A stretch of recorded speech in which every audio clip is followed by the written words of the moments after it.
In the dead of a moonless night, the castle lay silent, but its shadows whispered horrors no one dared speak aloud.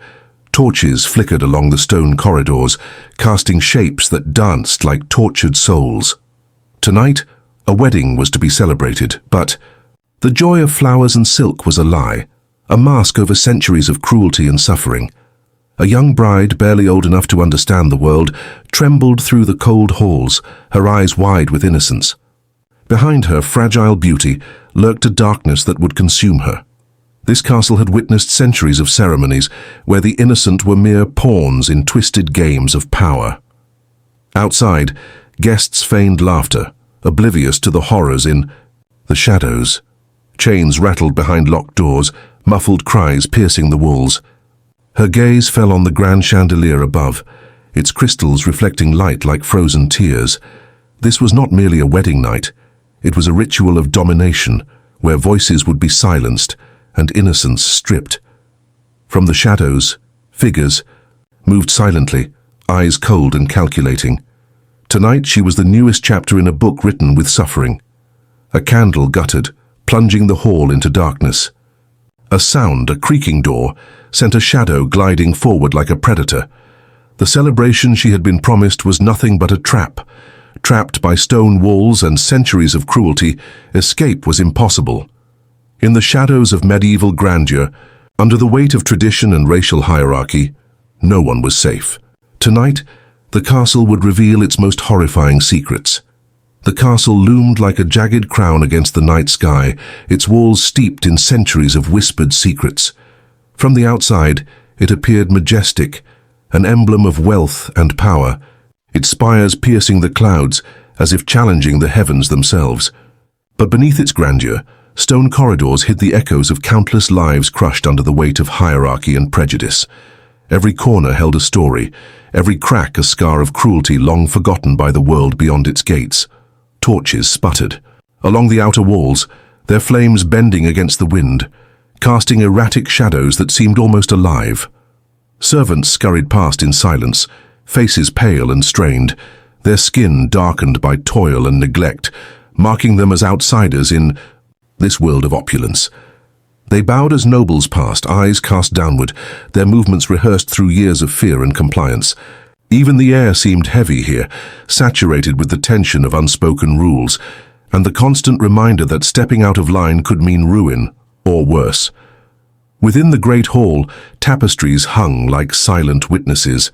Embroidered in rich threads were scenes of conquest, power, and loyalty, but interwoven with subtle reminders of those who had suffered, erased from history by wealth and authority. The castle's stones seemed to remember every scream, every injustice, every life diminished for the amusement or advancement of the elite. Candles lined the walls, their light quivering, as though the very flame feared to illuminate too much. Truth. In the servants' quarters, whispers traveled faster than the wind. Tales of previous brides, of children sent unwillingly into alliances of power, circulated quietly. Some spoke of punishment for questioning the established order. Others recounted punishments harsher still, for those deemed different by birth or blood. No one spoke above a murmur, for the penalty for exposing these secrets could be as fatal as the horrors themselves. And yet the stories persisted, carried like shadows into every hallway, every chamber, every heart that dared to listen. The young bride, still far from her destined chamber, arrived at the castle gates under the cover of night. Her carriage rattled over cobblestones slick with mist, the sound swallowed quickly by the vastness surrounding her. She had traveled a long way, guided by her family's insistence that the union would secure her future. But the moment she glimpsed the jagged silhouette of the castle, an instinct deep within her warned that this place did not offer safety, only the illusion of it. Inside, the castle breathed a life of its own. The main hall stretched endlessly, the vaulted ceilings echoing faint, almost imperceptible sounds, the distant clink of chains, the whisper of footsteps in hallways no visitor should know existed, the sighs of those who had come before. Servants moved with careful precision, their movements a silent ballet of fear, and every glance, every gesture carried the weight of survival in a world defined by power and privilege. The young bride clutched the folds of her gown as she stepped into the hall. her eyes wide with wonder and terror. Candles reflected in her gaze, illuminating a mixture of anticipation and dread.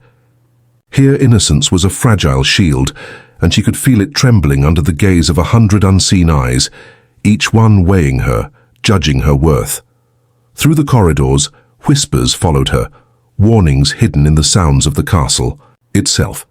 The young woman could not yet know the depth of the darkness within these walls, the traditions of domination, the hidden cruelties, the rituals designed to ensure obedience. But every stone she passed seemed to murmur, every shadow to stretch toward her, a prelude to the trial awaiting her in the coming days. This was the world she had entered, a world of splendor masking tyranny, of grandeur concealing suffering. Here the rules were unwritten but absolute, dictated by lineage, color, and social standing. Those born outside the noble bloodlines, the marginalized, the servants, the outsiders, knew their place. They moved like ghosts, seen yet invisible, participating in a grand pageantry they did not control. And somewhere in the heart of this castle, the unseen mechanisms of fear and control worked silently, ensuring that tradition remained unbroken.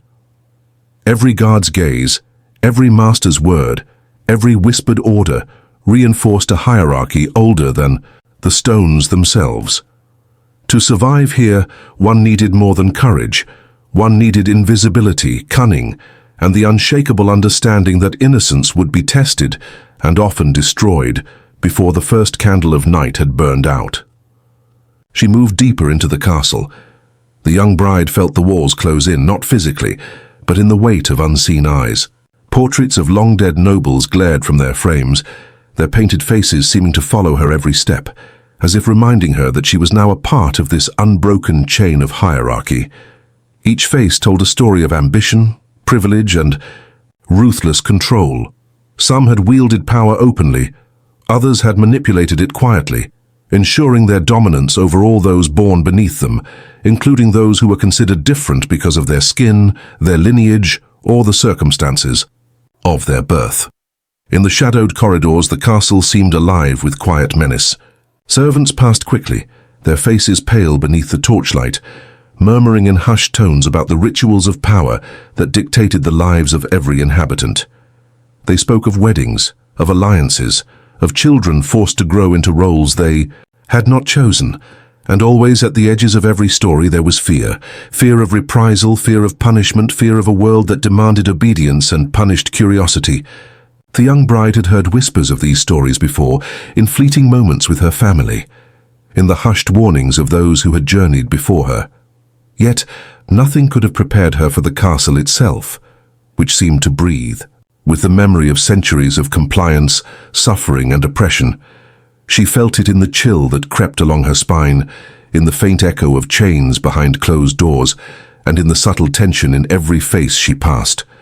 As she ascended the grand staircase, the young bride noticed the subtle differences in the ways people treated her. The servants bowed deeply, their eyes flicking to the floor. The guards stiffened, their hands resting on the hilts of swords, more as a reminder of authority than for protection. Even the tapestries seemed to watch her, the embroidered faces of the powerful staring down with silent judgment. She realized that her arrival was more than a celebration. It was a test, a performance that required every ounce of composure she could summon. The farther she traveled into the castle, the more the shadows seemed to stretch and twist around her. She caught glimpses of figures moving in the corners of her vision, always just out of reach, always silent, and always observant. These were the ghosts of tradition and oppression, lingering in the hallways to remind her that the world she had entered was governed by rules she could not yet fully understand. In one hallway, a faint murmur of voices reached her ears. She paused, straining to listen, but the words were fragmented like echoes from another time. They spoke of ceremonies that had left young brides trembling, of punishments inflicted on those who dared question authority, and of lives ruined for daring to exist outside the rigid confines of expectation. The young bride shivered, realizing that the castle itself was a living archive of control and injustice, where history repeated itself not in books, but in flesh and fear. At the top of the staircase, she reached a landing that overlooked the great hall. From this vantage, the scale of the castle's power became clear. Noble guests moved with ease among the flickering torchlight, laughing and speaking without fear. They were insulated from the rules that governed the lives of those like her and the servants who served them. Their privileges were inherited, unquestioned and absolute. And in their presence, the young bride felt the first real weight of the societal hierarchy she had entered. She moved along the corridor, each step careful and measured. Her gown rustled softly against the stone floor, a sound that seemed almost too loud in the silence. In the quiet, she could sense the unbroken chains of tradition and power stretching through the castle. The stories she had been told as a child were not exaggerations. They were the barest truth, etched into every stone, every tapestry, and every shadow that clung to the walls. At the end of the corridor, a heavy door marked the entrance to her chambers. The young bride paused, placing a trembling hand on the cold wood. Inside she would find not comfort, but preparation. Rituals she had not been told about, lessons in obedience disguised as ceremony, and subtle reminders that her worth was measured by the expectations of a society that had long placed power above compassion.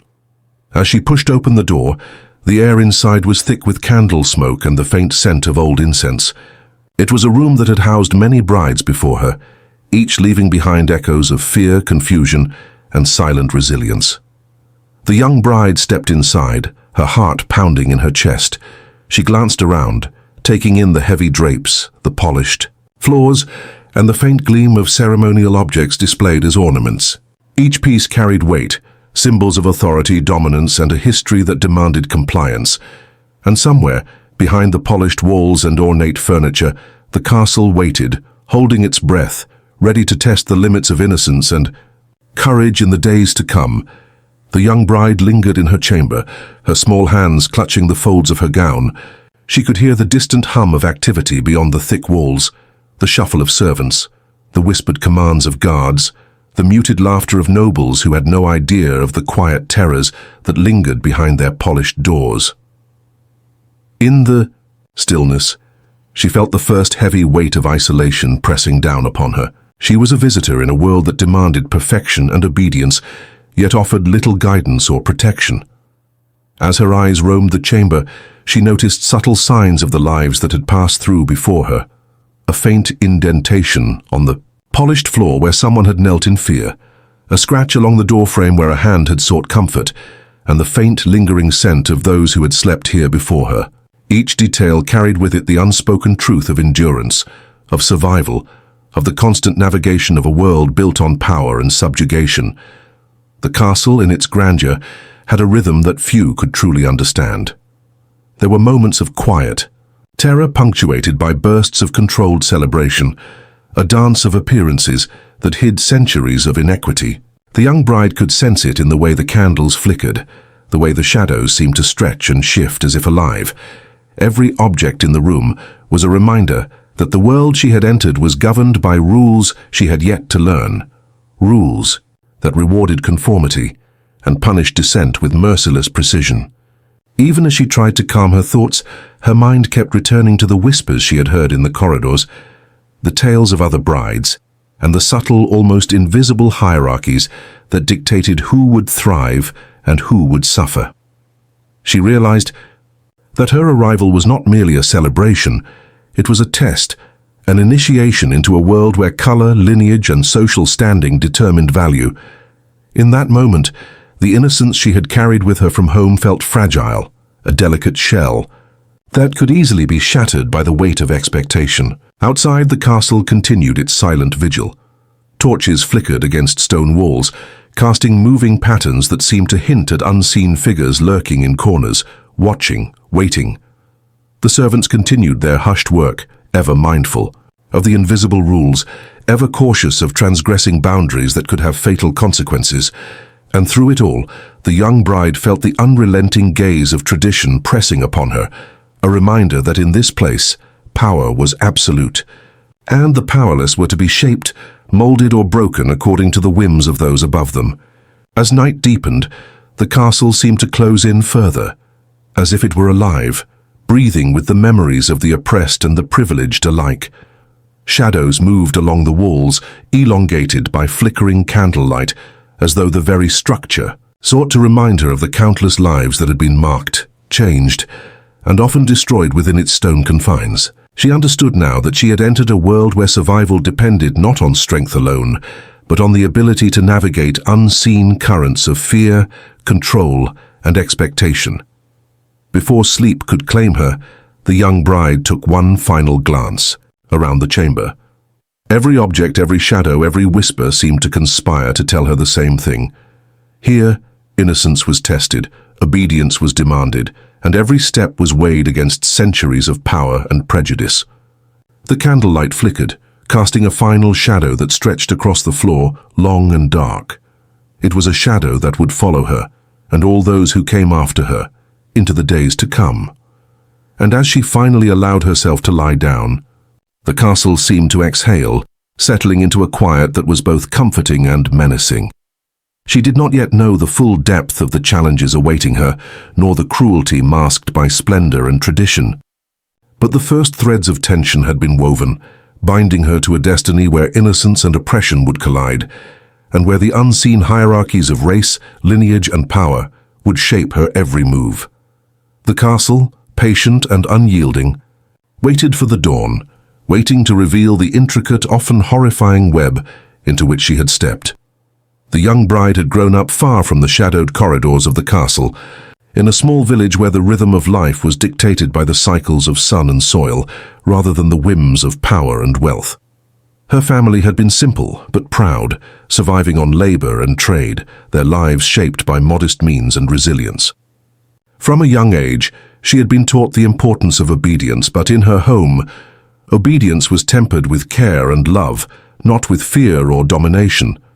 She had known fairness, however fragile, and compassion, however limited, concepts that the castle she now approached would soon test to their breaking point. Her journey to the castle had been long and arduous, across winding roads shrouded in mist and shadow. Each step of the way, she had felt the subtle but unmistakable weight of expectation pressing upon her shoulders. She was not traveling merely to join a family. She was stepping into a world that measured worth through lineage, color, and the ability to submit without question.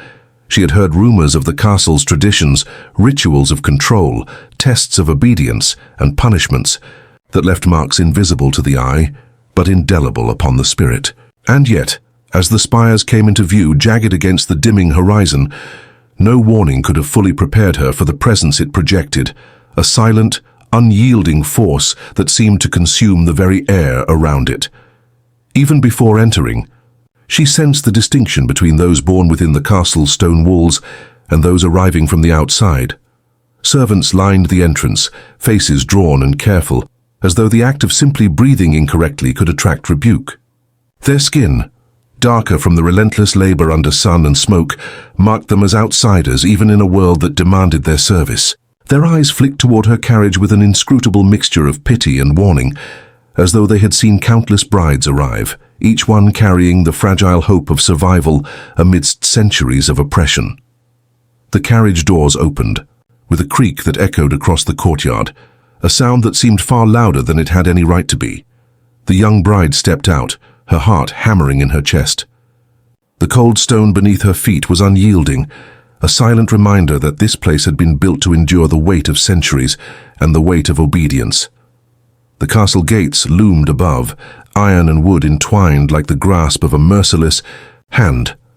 With every careful step forward, she felt the unbroken chain of power press against her, invisible but palpable, stretching across generations.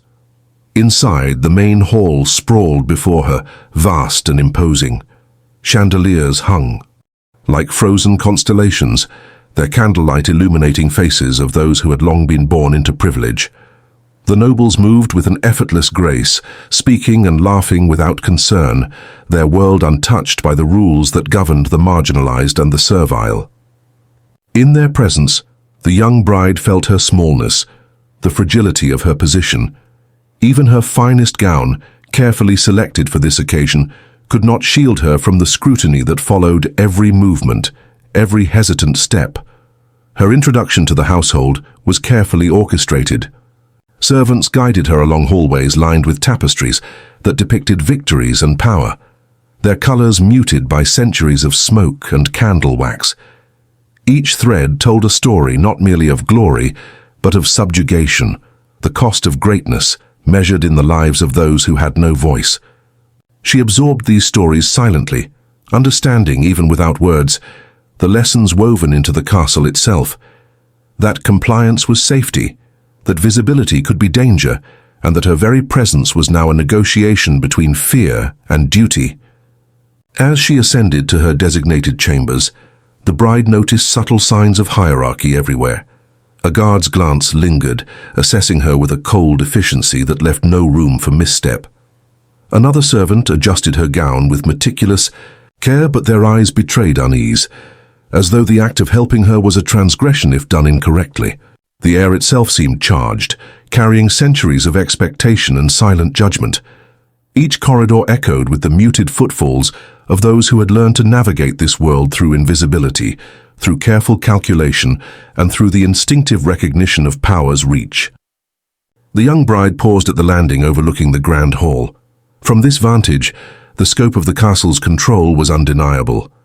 Nobles laughed and mingled below, unconcerned with the lives shaped, constrained, or broken to sustain their comfort. Servants moved like shadows, diligent and watchful, their labor unnoticed yet essential.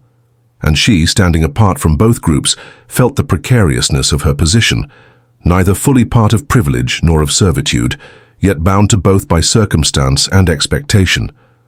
Her mind wandered to the journey that had brought her here. The long roads, the warnings, the stories whispered by those who had traveled before her. Every step, every lesson, every cautionary tale had prepared her in part, but not enough to fully understand the gravity of what awaited. The castle did not merely house people. It maintained order, tradition, and hierarchy through subtle and overt means. And tonight, in the shadows of grandeur, she would begin to learn the rules that governed her new world. She entered her chambers, at last, the door closing with a resonant thud that seemed to echo through the stone. The room was a study in both elegance and intimidation. Polished floors reflected candlelight, and ceremonial objects lined the walls, reminders of the rituals she would be expected to endure. The air was thick with the scent of incense and history, and every shadow seemed to carry a memory, a warning, a story of obedience rewarded or punished. Here she would rest, but not in comfort. Here she would prepare not for celebration, but for conformity. The castle's lessons were silent but relentless, imparted in the tilt of a head, the glance of a guard, and the measured distance of those who moved within its walls. Every element was a reminder. To exist here was to understand, navigate, and endure, a truth as immutable as the stones themselves. The young bride had spent her first night in the castle uneasy but restless with curiosity.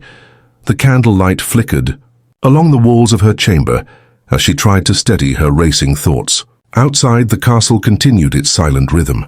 The low murmur of servants, the careful footsteps of guards, the muted laughter of nobles whose comfort depended on the obedience of everyone else.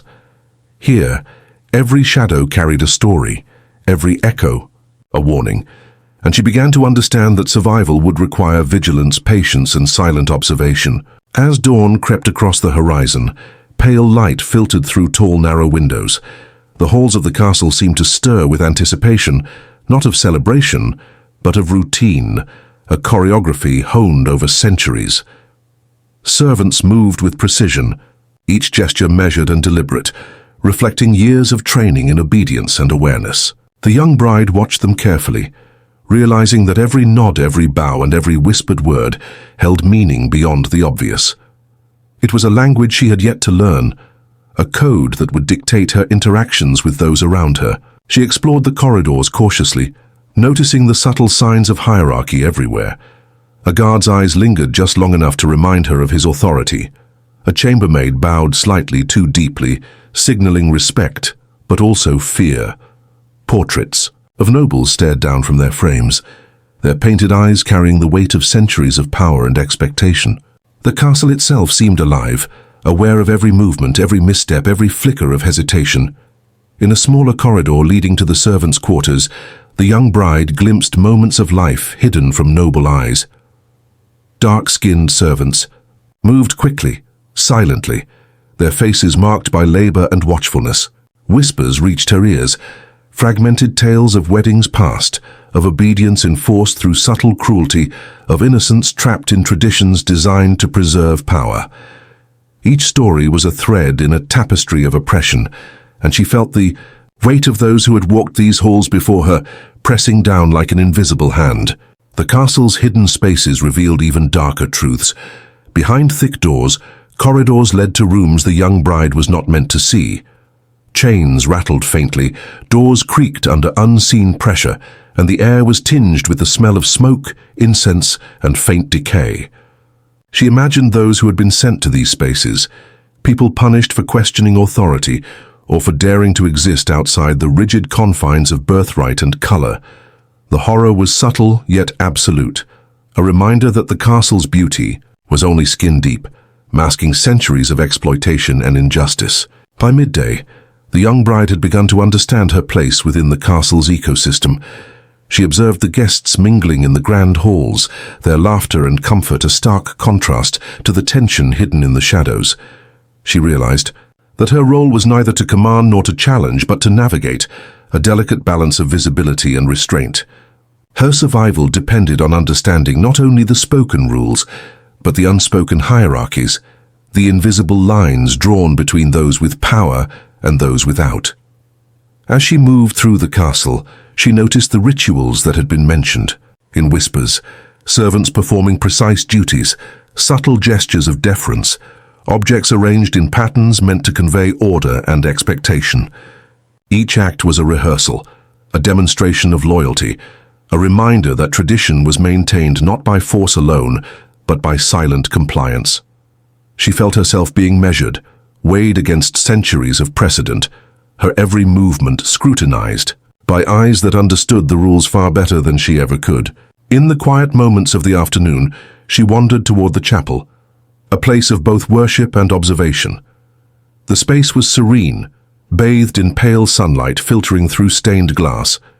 Yet even here, she sensed the undercurrent of hierarchy, nobles occupying pews of honor, servants positioned to serve without drawing attention, outsiders like her existing in a liminal space of observation and obedience. The young bride began to internalize the lessons that the castle imparted without words: awareness, restraint, and the constant recognition of power's reach. As evening approached, shadows lengthened along the stone corridors, merging with the flickering torchlight. The castle's atmosphere shifted subtly, carrying a tension that was almost palpable. Servants moved with heightened caution, whispers grew quieter, and the noble's laughter carried an edge of entitlement that seemed sharper in the dark. The young bride felt the weight of anticipation pressing upon her. The wedding night would not be an ordinary celebration, but a crucible designed to test obedience, patience, and endurance.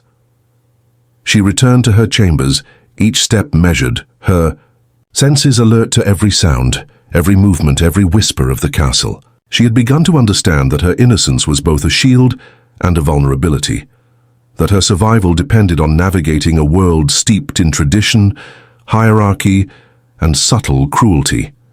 Every corner held lessons, every shadow a warning, and every object a symbol of the rigid order that governed life within these walls. As night fell, the young bride lay in her chamber, candlelight casting long shadows across the floor. She could hear the distant sounds of the castle preparing for the night's rituals, the rustle of gowns, the careful positioning of objects, the muted movements of servants anticipating orders. The weight of history pressed upon her, the legacy of oppression and hierarchy woven into the very stones. And as sleep threatened to claim her, she understood that the days to come would test her in ways she could not yet imagine. The castle's lessons had begun, and she was already a student of its dark and unyielding curriculum. Tomorrow, she would take her first steps into the heart of the castle's traditions, encountering rituals and hierarchies that would challenge everything she had known. Shadows had already begun to move, whispering of obedience, fear, and the quiet cruelty that maintained the castle's power. The young bride was no longer merely a visitor. She was part of a story that had been written long before her arrival, and every choice, every hesitation, would shape her survival in a world defined by domination and hierarchy. The castle had settled into its rhythm, yet for the young bride, every corridor, every shadow, every glance carried an unspoken warning. Each day revealed new subtleties in the hierarchy she had only begun to understand. Servants moving with precise caution, guards' eyes lingering just long enough to remind her of authority, and nobles' laughter echoing like a distant, untouchable privilege. She had been warned that obedience was safety, but safety here was a fragile illusion. She began to notice patterns, rituals that repeated daily with a sinister consistency. Certain corridors were avoided, rooms left untouched except for ceremonial purposes. Servants whispered about weddings past, about brides who had faltered and the consequences that followed. Some stories were subtle, almost hidden in the fabric of daily life. A missing servant, a faint scent of smoke behind locked doors, the hushed silence when the nobles approached. The young bride felt these threads of menace wrap around her, a tightening web of control and tradition. The first signs of true danger appeared in the smallest gestures. A servant flinched when a guard drew near, another whispered a warning only half heard. The bride noticed that certain nobles spoke in hushed tones when she passed, their words carrying layers of meaning that she could not yet fully decipher.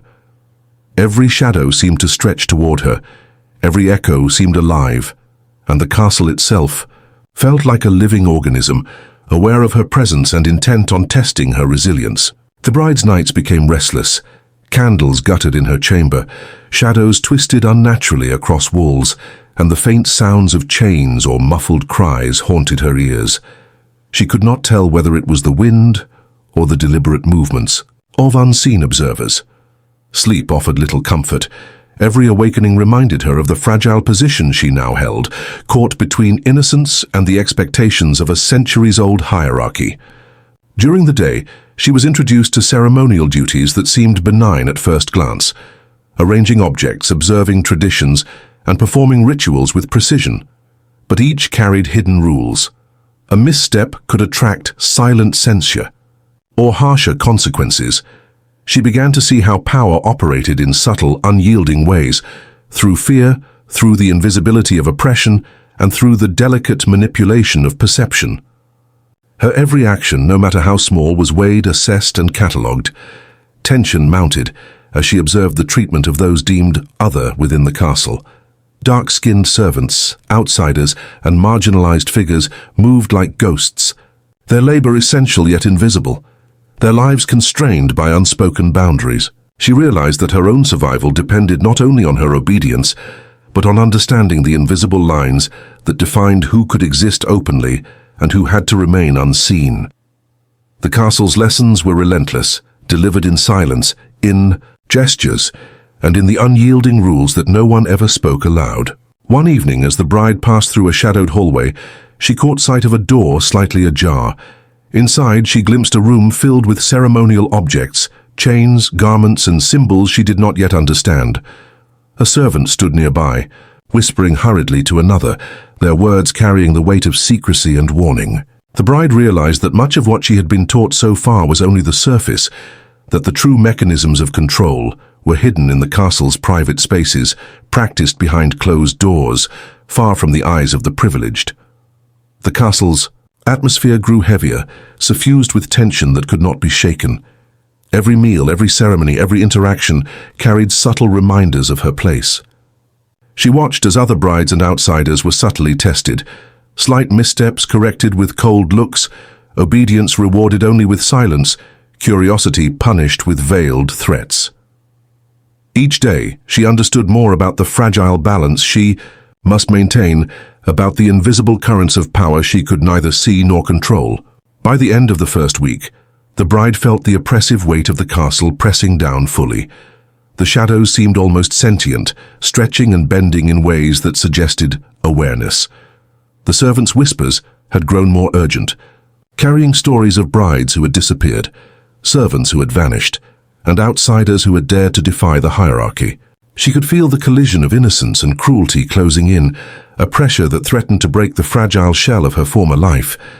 and in the quiet moments before sleep, she began to piece together the truth. This was not merely a place of tradition, ceremony, or hierarchy. It was a crucible designed to test endurance, obedience, and resilience, where the powerless were shaped or destroyed according to the whims of the privileged. The bride understood with chilling clarity that she had become part of a story centuries in the making, a story where fear, cruelty, and subtle racial injustice dictated survival. The castle waited, patient and unyielding, and soon the true test would begin, the wedding night, the culmination of tradition, fear, and dominance. The bride was not ready, and the castle knew it. The castle seemed to hold its breath as night fell, shadows stretching long and dark along the stone corridors. Every torch flickered nervously, as if anticipating the horrors about to unfold. The young bride, trembling, was guided toward the grand chamber, each step echoing like a drumbeat of fate. She could feel the weight of centuries pressing upon her, the legacy of obedience, fear, and cruel tradition converging in the room ahead. Inside the chamber was a theater of dominance. Candles burned low, casting jagged shadows on the walls, reflecting the twisted gleam of ceremonial objects arranged with calculated precision. Every detail, chains, polished instruments, garments, spoke of rituals designed not for celebration, but for control, for the dismantling of innocence. Her pulse raced, each heartbeat a drum in the silence that seemed to stretch and thicken around her. Figures emerged from the darkness, moving with deliberate, predatory grace. Their eyes, cold and calculating, studied her every gesture. She realized in that moment that the castle itself had been waiting for her, waiting to test her, to mark her, to prove the unyielding power of tradition and hierarchy. Fear gripped her, sharp and unrelenting, yet escape was impossible. The walls of stone, the weight of history, and the eyes of those above her formed an inescapable cage. Chains rattled faintly, a sound that seemed amplified in the tense silence. Servants moved with practiced precision, their faces pale with unspoken knowledge, their hands performing rituals that had been perfected over centuries. The bride understood now. Every gesture, every action was a lesson in submission, a demonstration of dominance and power. She could see the ghosts of those who had come before her in the shadows, the lost, the silenced, the ones erased by the weight of obedience. Her heart pounded as the first ceremonial actions began. The room seemed to tilt around her, reality bending under the weight of fear and expectation. She felt her innocence being stripped not by force alone, but by the subtle, relentless assertion of control, the unspoken rules that dictated compliance, the rituals that reinforced hierarchy, and the cruel, invisible line separating the powerful from the powerless. And yet, within that terror, a flicker of defiance ignited. The young bride, though trembling, became aware of the injustice embedded in every stone, every shadow, every whispered command. She could feel the unfairness, the oppression, the centuries of suffering imposed upon those like her. The realization burned hotter than her fear. She was not just a victim. She was a witness, a living testament to the cruelty that had endured too long. The candles flickered once more, shadows stretching into grotesque shapes, and the castle seemed to lean in, observing her every heartbeat. The night pressed on, unyielding as she faced the full weight of tradition, hierarchy, and injustice. In that moment, innocence collided with cruelty, and the castle's dark secret, its methodical, centuries-long oppression, was laid bare in all its horrifying clarity. Dawn broke over the castle, casting pale light on walls that had witnessed centuries of suffering. The young bride emerged from the night's terror, her body trembling but her mind alive with clarity. She had survived the cruel rituals, the oppressive hierarchies, and the silent enforcement of fear, but she could never forget the weight of the injustice she had endured. The castle's grandeur remained, its shadows still whispering of oppression, but she now carried the knowledge that power wielded without conscience left scars that time could not erase. The servants, the marginalized, the silenced, they were not invisible to her anymore. She had seen the machinery of control, the subtle cruelty that maintained it, and the human cost hidden behind stone walls and flickering candlelight. In that realization lay her strength. Though the castle demanded obedience, she understood that witnessing injustice was itself a form of defiance. The legacy of fear would continue, but so would the memory of those who endured it, including her. As she stepped into the light of a new day, the question lingered in her mind, heavy and unanswerable. How many more innocents would the shadows consume before the world dared to see the truth? The castle's horrors remained, but she had survived to bear witness, and that was the first spark of resistance.